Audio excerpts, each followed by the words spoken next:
It's time for some real talk about Trump. There seems to have been some inexplicable actions and in some cases inaction when it comes to the Trump administration. And rather than challenge what is happening or not happening in the case of Jeff Sessions, I've noticed a lot of people explaining things away with this convenient 4D chess line that could and has been applied to literally anything that seems to go against the agenda that got Trump elected.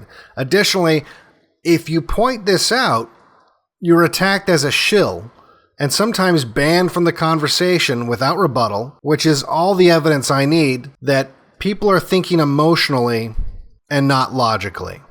I'm reminded of a time when I was younger and a friend of mine had this terrible girlfriend. He was infatuated with her and she was a cheater. And it was obvious to everyone except for him.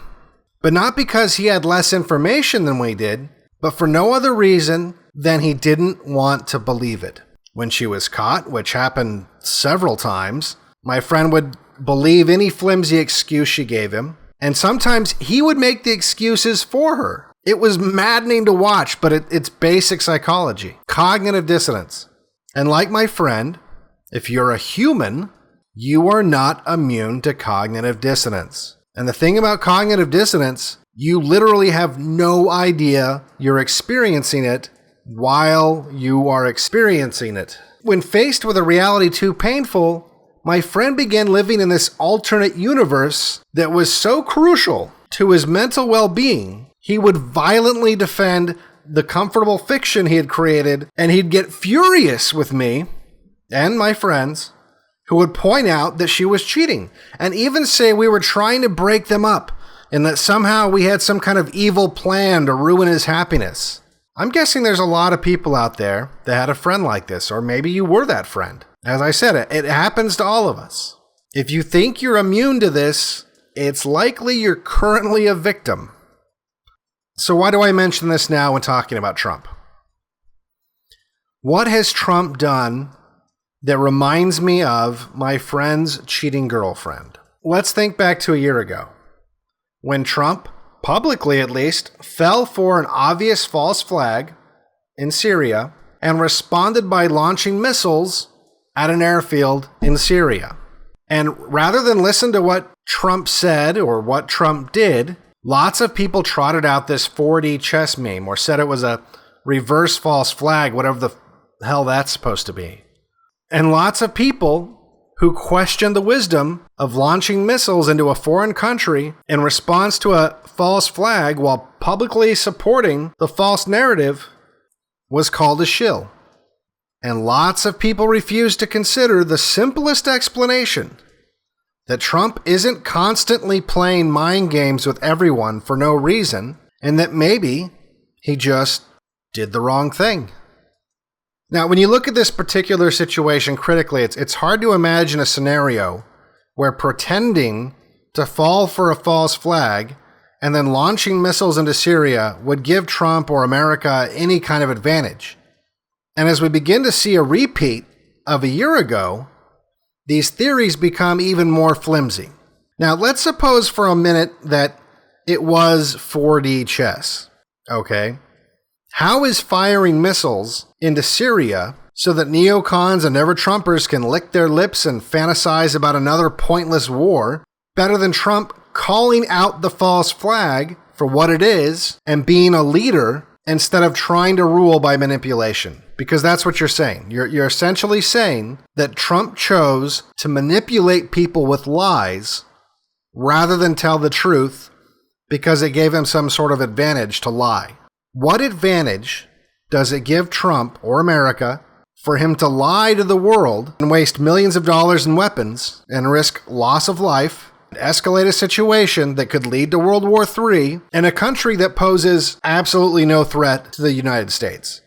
Now, suppose for a moment you are right. Do you think that you are able to see through this as the obvious lie 4D chess move, reverse false flag, or whatever you want to call it, but the people in the deep state, presumably the people Trump is trying to manipulate with this lie, some of whom have been running the country for decades, are that easily fooled? Do you honestly think that you, listening to internet commentators and anonymous posters, have given you some sort of unique insight into the mind of Trump, but the intelligence community, who, by the way, has the same access to all of the things that you do, in addition to all the things you don't, these people are just so completely incompetent that they have no idea what's going on, but you do? If you believe that, I can assure you that you are underestimating your enemies, and you're probably overestimating yourself. And I would suggest that it's at least possible that, like my friend, who invested so much in his relationship and wanted very badly for things to work out with his girlfriend, that it's at least possible that you're creating an alternate reality to explain away a truth you'd rather not face. You need to at least be able to entertain that possibility. And you need to ask yourself something right now. What could Trump do that would cross the line? What scenario would defy absolutely the 4D chess explanation? This is not a rhetorical question, by the way. I want you to really think about what headline you could see tomorrow that would really make you think something has gone terribly wrong. Because I can tell you that cognitive dissonance is a powerful thing. My friend would have explained away and did nearly anything, and he was not a stupid person. Dedication and loyalty are important things, especially right now, but not as important as critical thinking. In a world saturated with lies, it's very difficult to discern the truth. But don't fall into this trap of thinking that everything is a lie and that reality is inverted or that everything is some complicated puzzle that must be solved. If you really trust Trump, then you should take him at his word instead of selectively twisting it to fit it into whatever you want to hear. Now, of course, the possibility exists that there is some kind of unseen plan or 4D chess, but if you operate with that assumption, you're not thinking with your head, you're thinking with your heart. And just like my friend, when you think with your heart, it's only when it's too late that you can look back and say to yourself, I can't believe I didn't see it sooner. I have the most loyal people. Did you ever see that? Where I could stand in the middle of Fifth Avenue and shoot somebody and I wouldn't lose any voters, okay? It's like incredible. For BlackPilled, I'm Devin Stack. If you like my content, make sure you like and subscribe. Also, if you'd like to support me, you can go to patreon.com/BlackPilled, or you can donate to the crypto addresses below, or go to blackpilled.com/donate.